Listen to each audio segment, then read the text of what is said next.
ছোটদের ভালোবাসা এবং সবাইকে রান অমৃত জয় বলি। আজ আলিপুর সাব ডিভিশনের সৎসঙ্গ হচ্ছে, কিন্তু দেখে কোনো অংশে মনে হচ্ছে না যে এটা একটা 2 ঘন্টার সৎসঙ্গ হচ্ছে। আমরা সবাই খুব আনন্দ করছি, সবাই আমরা এসেছি, এটা একটা উৎসবের আকার ধারণ করেছে একটা সৎসঙ্গটা। এই যে আজ আলিপুর সাব ডিভিশন সৎসঙ্গটা হচ্ছে, এটাও কিন্তু পূজ্যপাদ অবিন্দদার আশীর্বাদ। গত বছর কথা প্রসঙ্গে তিনি বলেছিলেন সাব ডিভিশন ওয়াইজ একটা করে সৎসঙ্গ করার জন্য, কোনো কারণে সেটা ঘটেনি। কিন্তু এই বছর আলিপুরে সবাই গিয়ে পূজ্যপাদ অবিন্দদাকে নিবেদন করায় এবং আজকের এই ডেটটা জানানোয় তিনি বলেছিলেন সৎসঙ্গ করার জন্য। তাই আজকে সবাই মিলে আমরা আলিপুর সাব ডিভিশনের সৎসঙ্গ করছি। আমরা খুব আনন্দ করেছি, কিন্তু আমার মনে হয় লঞ্চে আপনাদের থেকে আরো বেশি মানুষ আনন্দ করেছে। সবাই প্রথম থেকে নেচেছে, আপনারা তো প্রথম থেকে নাচলেনই না, এখনই উঠে নাচলেন। যাই হোক, এখন গোটা পশ্চিমবঙ্গের সমস্ত জেলাতে পরম পূজ্যপাদ শ্রী শ্রী আচার্যদেব এবং পূজ্যপাদ অবিন্দাদা বেশ কিছু ছেলেদের টিম পাঠিয়েছেন। এর কিছুদিন আগে, কয়েক মাস আগে, বিহার, উত্তরপ্রদেশ, মধ্যপ্রদেশ, ছত্তিশগড়, ঝাড়খণ্ড এই সমস্ত জেলাগুলোতেও এইরকম ডিপি ওয়ার্কের কাজের জন্য তিনি দয়া করে কিছু মানুষদের পাঠিয়েছিলেন। সেইভাবে আমাদের জেলাতেও 4-5 জনকে পাঠিয়েছেন। এই যে আজ এত মানুষ আমরা এখানে উপস্থিত হয়েছি, বহু মানুষ আজ আমরা এখানে উপস্থিত হয়েছি, এই যে উৎসবের আকার ধারণ করেছে এই সৎসঙ্গটা, এটা কিন্তু একদিনের ফলাফল নয়। বহু মানুষকে আমাদের ফোন করে জানাতে হয়েছে, বহু মানুষকে আমাদের নিমন্ত্রণ জানাতে হয়েছে, বহু মানুষের বাড়ি যেতে হয়েছে, তারপর কিন্তু আজ এতগুলো মানুষ আমরা এসেছি। আজকে এই দুপুরবেলা গরমের মধ্যে আমরা সবাই কষ্ট করে বসে আছি এবং আনন্দ করছি। এই যে গরমটা, এটা কিন্তু আমাদেরকে কোনোভাবে আটকে দিতে পারছে না। এই গরমের মধ্যেও আমরা সবাই উঠে নাচও করেছি। যারা নেচেছেন অনেকে বয়োজ্যেষ্ঠ আছেন, তাদের অনেকেরও দেখা যাবে প্রেশার আছে, অনেকের আছে, বয়স্ক যারা আছেন, কম বয়স্ক যারা আছেন, কিন্তু সবটা দমন করে আমরা কিন্তু আনন্দ করছি ঠাকুরকে নিয়ে। তাহলে আমরা যারা এইখানে আসতে পারলাম, যারা আমরা এই সৎসঙ্গে অংশগ্রহণ করতে পারলাম, তারা তো আমরা আনন্দ উপভোগ করছি। কিন্তু যে সমস্ত মানুষরা এখানে আসতে পারলো না, যে সমস্ত মানুষরা এখনো পর্যন্ত ঠাকুর বাড়িতে যায় না বা ডিপি ওয়ার্কের মাধ্যমে যাদের অ্যাক্টিভ করা যায়নি, তাদের কি? বারবার পরম পূজ্যপাদ শ্রী শ্রী আচার্যদেব একটাই কথা বলছেন যে আমরা সবাই প্রত্যেকে যেন একে অপরের সাথে যুক্ত হয়ে থাকি। পূজ্যপাদ অবিন্দাদা একটা মন্দিরে বলেছিলেন, একদিন এমন একটা সময় আসবে যখন 3 কোটি মানুষ প্রত্যেকের সঙ্গে দাঁড়িয়ে থাকবে। কারুর একজনের যদি সমস্যা হয়, তার পিছনে সবাই দাঁড়িয়ে থাকবে। আজকে আমরা এতজন মানুষ একত্রিত হয়েছে, তাহলে তিনি যে স্বপ্নটা দেখছেন সেটা আমরাও বাস্তবায়িত করতে পারি। একদিন নাটমণ্ডপে পরম পূজ্যপাদ শ্রী শ্রী আচার্যদেব বলছেন, হয়তো আমার যোগ্যতা নেই অনেকখানি করার, হয়তো আমার সময় নেই অনেকখানি করার, কিন্তু আমি কাঠবিড়ালির মতো একটুখানি গিয়ে ধুলো ঝেড়ে আসতে পারি।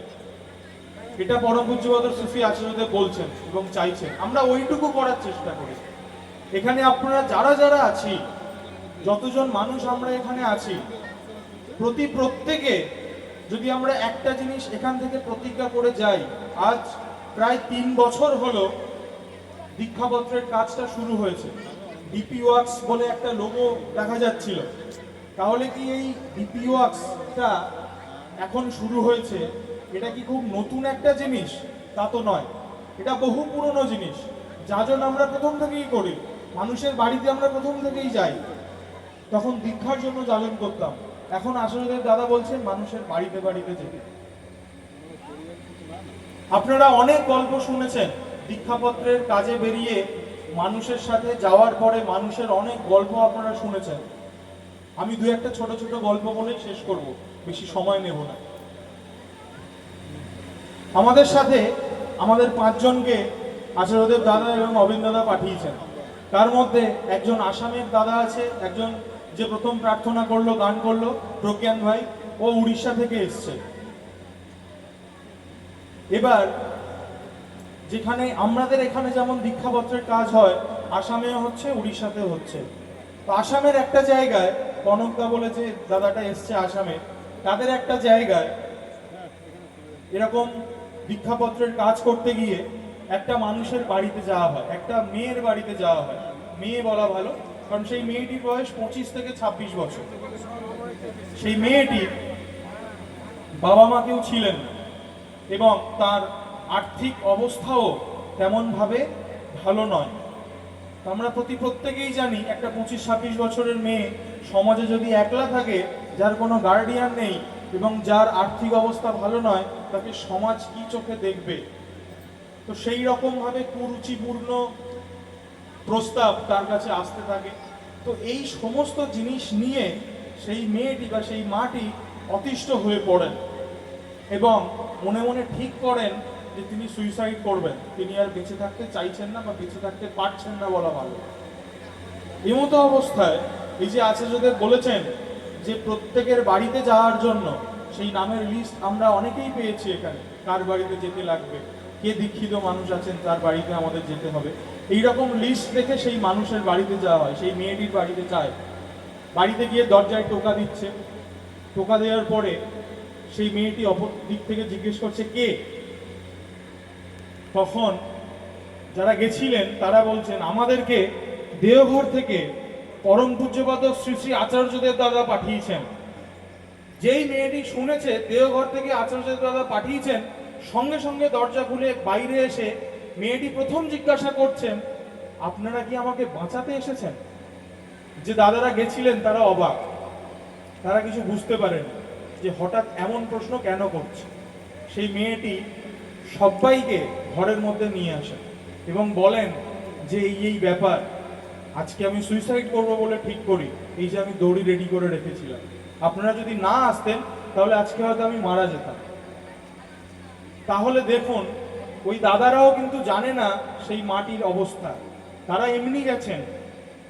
আমি বিশ্বাস করি আমরা যদি যন্ত্র হয়ে একটু বেরিয়ে পড়ি, তার যে আশীর্বাদ, তিনি যে বলছেন মানুষের কাছে যাওয়ার কথা, এই আশীর্বাদটুকু নিয়ে আমরা যদি যন্ত্রের মতো বেরিয়ে পড়ি, তিনি যন্ত্রী হয়ে ঠিক কাজটা করিয়ে নেন, এটা আমি বিশ্বাস করি। অল্প কদিনের মধ্যে তার দয়ায় তিনি বহু জায়গায় পাঠিয়েছেন এবং বহু মানুষের সঙ্গে কথা বলার সুযোগ হয়েছে। সেই টুকুনির জন্য আমি বলতে পারি, যত জায়গায় যতবার আমাদের সমস্যা হয়েছে, আমাদের মন খারাপ হয়েছে, আমাদের বিপদ হয়েছে, তিনি ঠিক আমাদের উদ্ধার করে দিয়েছেন। আমরা এখানে অনেক মানুষ আছি,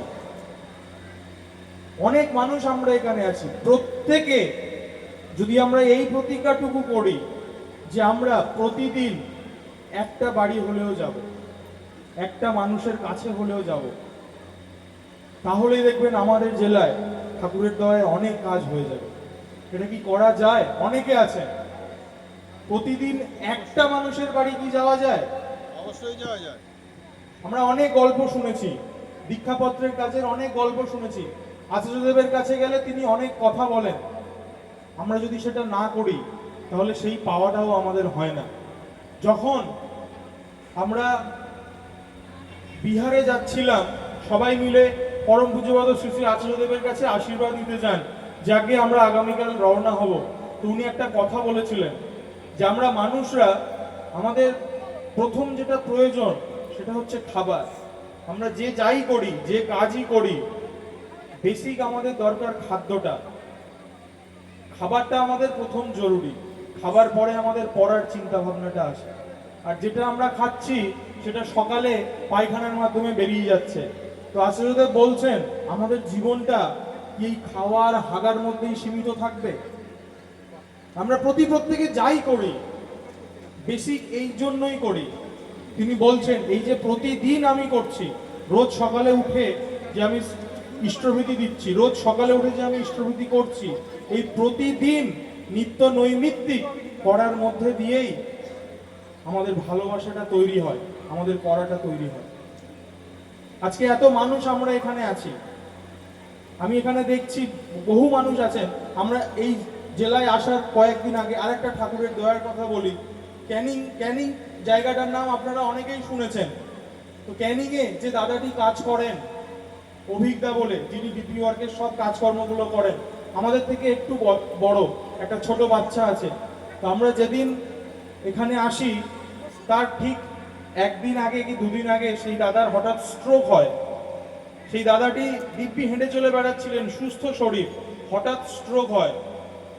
স্ট্রোক হওয়াতে ডাক্তারখানায় নিয়ে যাওয়া হয়, সিটি স্ক্যান করা হয়, দেখা যায় মাথার মধ্যে 3 জায়গায় রক্ত জমে আছে। ডাক্তাররাও ভয় পেয়ে যান যে একটা রিস্কি ব্যাপার হয়ে গেছে। বাড়ির সবাইও খুব কান্নাকাটি করছেন। তো এই কথাটা নিবেদন করা হয়। নিবেদন করাতে আরজি করে একটা ডাক্তারবাবুর সাথে যোগাযোগ করানো হয়। ডাক্তারবাবু সমস্ত রিপোর্টটা দেখেন, দেখে বলেন ইমিডিয়েটলি নিয়ে আসুন। কিন্তু যে হাসপাতালে আছে সেই হাসপাতাল ছাড়তে রাজি নয়, কারণ মাথায় রক্ত জমে আছে। হাসপাতাল বলেছে বের করে নিয়ে গেলে আমাদের কোনো দায় নয়, আপনারা নিজেদের দায়িত্বে নিয়ে যাবেন। ওদিকে ঠাকুর বাড়ি থেকে আশীর্বাদ হয়েছে যে অমুক দাদার কাছে নিয়ে যেতে হবে, ওই ডাক্তারের কাছে নিয়ে যেতে হবে। তার পরিবার, তার বাবা ওইসব না ভেবে বন্ডে সই করে যেটা তিনি বলেছেন সেইটাই করলেন। আমার গতকাল কথা হয়েছে, হাসপাতাল থেকে তাকে ছেড়ে দেওয়া হয়েছে। সেই মানুষটি হেঁটে চলে বেড়াচ্ছে, তার সাথে আমি কথাও বললাম। তাহলে এতটা দয়া আমরা পাই, এতটা দয়া আমরা পেতে পারি। আমরা প্রত্যেকেই এখানে যারা আছি, প্রত্যেকের জীবনে আমরা সেই কথাগুলো বলতে পারি বা না পারি, প্রত্যেকেই জীবনে আমরা ঠাকুরের দয়া অনুভব করেছি কিনা? প্রত্যেকেই যারা আমরা এখানে আছি, কিছু হলেও, কম হলেও, ছোট হলেও, প্রত্যেকেই আমরা ঠাকুরের দয়া অনুভব করেছি। হয়তো আমি বলতে পারি না, হয়তো আমার উপস্থাপনা করার সেই ভঙ্গিটা আমার আসে না, কিন্তু প্রত্যেকেই আমরা ঠাকুরের দয়া অনুভব করেছি। আচার্যদেব তাই বারবার করে বলছেন যে আমরা যেন পিনকোডের পিছিয়ে পড়া মানুষের কাছে যাই, প্রতিদিন যাই। আমরা ছোটরা যখন পড়াশোনা করেছি আমাদের একটা রুটিন বেঁধে দেওয়া হতো যে এখন এই পিরিয়ড, এখন বাংলা, এখন ইংরেজি, এখন ইতিহাস, এইভাবে পড়া হবে। কেন করা হতো? সুবিধের জন্য। তা নাহলে মাস্টারমশাই বাংলা পড়াবেন, আমি ইংরেজি বই খুলে বসে থাকবো, আমার পড়াটাও তো হবে না। তাই যে কাজ আমি করছি সেটার যদি একটা রুটিন না থাকে তাহলে কোনোভাবেই সেই কাজটা এগোবে না। আমরা একদিন বেরোবো ভালো লাগবে, আবার 1 মাস পরে বেরোবো ভালো লাগবে, এমনটা নয়। আমরা এখানে যারা আছি প্রত্যেকেই এই প্রতিজ্ঞাটুকু করে যাই যে আমরা একদিন করে বেরোবো, একজন মানুষের কাছে বেরোবো। সবাইকে জয় গুরু, ভালো থাকবেন।